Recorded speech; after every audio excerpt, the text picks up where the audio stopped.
اعوذ باللہ من الشیطان الرجیم بسم اللہ الرحمن الرحیم۔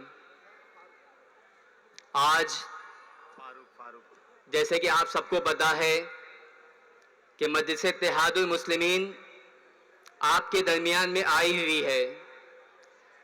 مجلس اتحاد المسلمین کا آپ کے درمیان میں آنے کا مقصد آپ کو حالات حاضرہ سے واقفیت کروانا، آپ کو ملی اور ملکی مسائل آپ کے سامنے رکھنا، آپ کے سامنے اسمبلی اور پارلیمنٹ میں ہونے والی سازشوں کو بے نقاب کرنا، آپ کو آپ کے ووٹوں کی اہمیت بتلانا، یہ مقصد مجلس اتحاد المسلمین کا ہے۔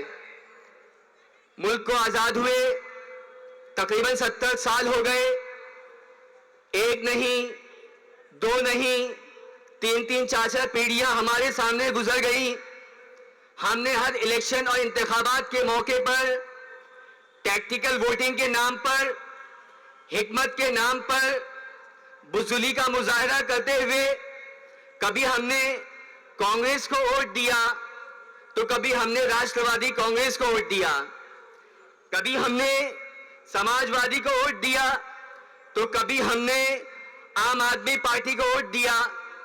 اس طرح حکمت کے نام پر، ٹیکٹیکل ووٹنگ کے نام پر بی جے پی اور فاسسٹ طاقتوں کو اقتدار سے دور رکھنے کے لیے ہم مسلسل 70 سال سے زائد ہو گئے ہیں انہی پارٹیوں کو ووٹ دیتے آ رہے ہیں اور انہی کے نمائندوں کو پارلیمنٹ میں، اسمبلیز میں اور کارپوریشنز میں بھیجتے رہے ہیں، لیکن اس کے عوض میں ہم مسلمانوں کو، دلتوں کو، S T O B Cs کو، پچھڑی جاتوں کو، بیکورڈ کلاسز کو کیا ملا؟ تو آپ کے سامنے ملک کی 70 سالہ تاریخ گواہ ہے کہ کبھی ہم کو فسادات ملے، کبھی ہمارے مقدر میں موب لنچنگ آئی، کبھی ہمارے مقدر میں بلڈوزر آیا، کبھی ہمارے مقدر میں آتنکواد اور دہشت گردی کے نام پر جھوٹے مقدمات آئے، کبھی ہم کو بے قصور نوجوانوں کو جیلوں کے اندر ٹھوس دیا گیا۔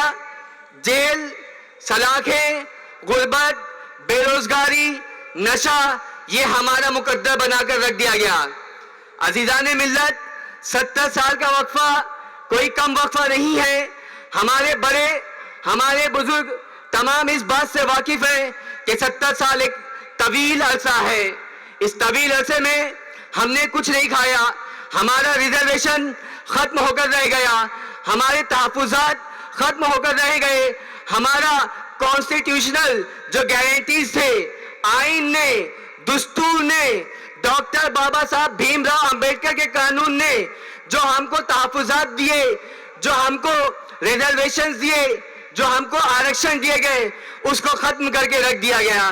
لیکن اس کے باوجود بھی ہم ہیں کہ بیدار ہونے کا نام نہیں لے رہے ہیں، ہم ہیں کہ ٹیکٹیکل ووٹنگ کا پیچھا چھوڑنے کی بات نہیں کر رہے ہیں، ہم ہیں کہ ان نام نہاد سیکولر پارٹیز کا پیچھا اور ان کی چمچہ گیری اور ان کے دری بچھانے کا کام نہیں چھوڑ رہے ہیں۔ حضرات گرامی، اگر آپ نے چند روپیوں کی خاطر اپنے ووٹ کا سودا کیا، اگر آپ نے بے ضمیری کا اور بزدلی کا اور مردہ دلی کا مظاہرہ کیا گیا تو 70 سال کا وقفہ اگر آپ کے لیے کافی نہیں ہے تو بیرسٹر اسدالدین اویسی صاحب صحیح کہتے ہیں کہ یہ رات بڑی طویل لمبی ہے، یہ رات، یہ تاریکی والی رات، یہ اندھیری والی رات، یہ بڑی طویل ہے۔ آپ کے سامنے اتر پردیش مثال ہے کہ فرعون کا ظلم اس کے سامنے یاد تازہ ہو رہا ہے، آپ کے سامنے ہماچل پردیش کا ظلم ہے کہ کس طرح کانگریس کی حکومت ہونے کے باوجود وہاں سے ہم کو بے دخل کیا جا رہا ہے، آپ کے سامنے مہاراشٹر کی تاریخ ہے کہ اب تو بات یہاں تک آ گئی کہ ناموس رسالت صلی اللہ علیہ وسلم پر بھی اب بکواسیات بکے جانے لگے، لیکن اس کے باوجود نہ راشٹروادی کے مسلمانوں میں یہ غیرت ہے، نہ سماجوادی کے مسلمانوں میں یہ غیرت ہے، نہ دیگر سیکولر پارٹیز کے مسلم نمائندوں میں یہ غیرت ہے کہ وہ آقا کے نام پر ایک ہو، وہ اپنے احتجاج کو بلند کرے، وہ بسر اقتدار جماعتوں کو گھٹنے ٹیکنے پر مجبور کرے اور اس گستاخ کی گرفتاری کو یقینی بنائے۔ ہماری بے حسی اور بے ضمیری کا مظاہرہ یہاں تک آ گیا ہے کہ अब तो रसूलुल्लाह और हमारे खुदा को भी नहीं बख्शा जा रहा है। हजरत बैरिस्टर असदुद्दीन ओवैसी साहब ने उसके फौरन बाद कमिश्नर ऑफ हैदराबाद को मेमोरेंडम दिया, इम्तियाज जलील को एक जिम्मेदारी सौंपी गई और तारीख गवाह है मुंबई की तारीख में इतना जबरदस्त एहतजाज नहीं हुआ। हमने यहाँ की पुलिस के सामने अपने मुतालिबात रखे। यकीनन जालिम का साथ बरसरे इक़्तिदार जमात के साथ है, इसके बावजूद इसकी गिरफ्तारी नहीं हुई। क्या आप में इतनी हिम्मत और जुर्रत नहीं है कि आप बरसरे इक़्तिदार जमातों के जो मुस्लिम नुमाइंदे आप उनसे सवाल कर सके? आप क्यों सवाल नहीं करते? आप कब तक वोट देंगे? आप कब तक अपनी गुलामी का सबूत देंगे? अब वक्त आ गया है कि आपको जागना है, अपनी जमात का साथ देना है।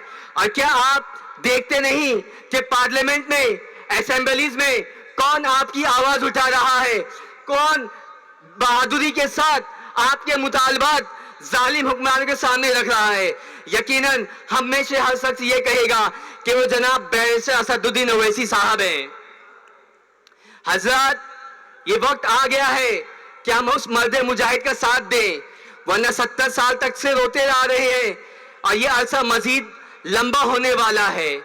और आपको इस बात को समझना होगा कि हमारे मुल्क का कॉन्स्टिट्यूशन, हमारे मुल्क का संविधान एक पार्टिसिपेटिव है। आप जब तक इसमें हिस्सा नहीं लेंगे, आपकी आवाज को, आपके मुतालबात को ना सुना जाएगा, ना माना जाएगा। इसीलिए वक्त का तकाजा है कि हम बैरिस्टर असदुद्दीन ओवैसी साहब, जिनके अंदर एक कायद की अल्हम्दुलिल्लाह तमाम सिफात मौजूद हैं, तमाम सिफात उनके अंदर कूट कूट कर भरी हुई है, चाहे वो बहादुरी के एतबार से हो, चाहे वो जिस्मानी सेहत के एतबार से हो, चाहे वो रूहानी या दीनदारी के एतबार से हो, चाहे वो एजुकेशन के एतबार से हो, हर एतबार से अल्हम्दुलिल्लाह हमें एक मुकम्मल कायद मिला है। अब छोड़िए इन बातों को कि बीजेपी आ जाएगी और आपको खा जाएगी। अल्लाह से डरिए, बीजेपी मुल्क में है। आज जाके पूछिए यूपी के मुसलमानों से कि क्या वो इसको बर्दाश्त नहीं कर रहे हैं? यकीनन इसको बर्दाश्त कर रहे हैं, लेकिन तवक्कल सिर्फ अल्लाह की जात पर है।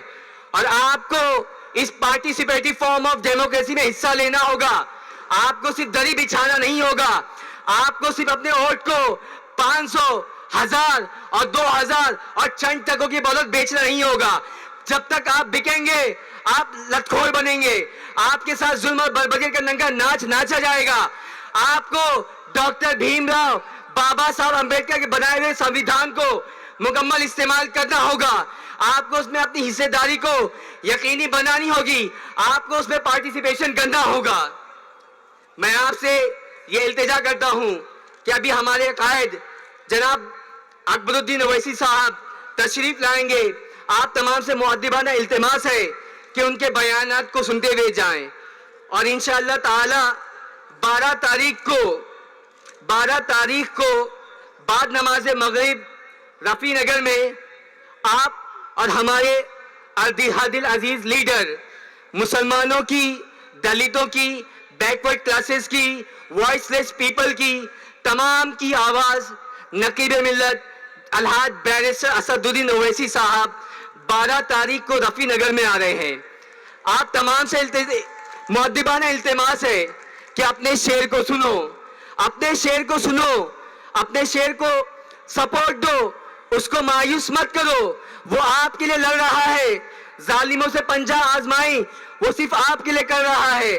अगर आपने उसका भी साथ नहीं दिया तो कल हम अल्लाह रब्बुल इज्जत के सामने क्या मुंह दिखाएंगे?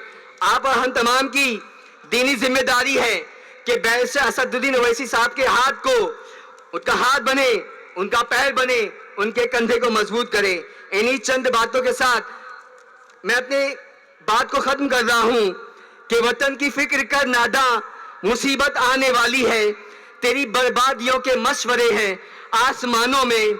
जरा देख इसको, जो कुछ हो रहा है होने वाला है, रखा क्या है भला अहदे कोहन की दास्तानों में। ये खामोशी कहां तक लज्जते फरियाद पैदा कर, ये खामोशी कहां तक लज्जते फरियाद पैदा कर। जमीन पर तू हो और तेरी सदा हो आसमानों में। इसी बात, चंद बातों के साथ अपनी बात को खत्म करता हूं।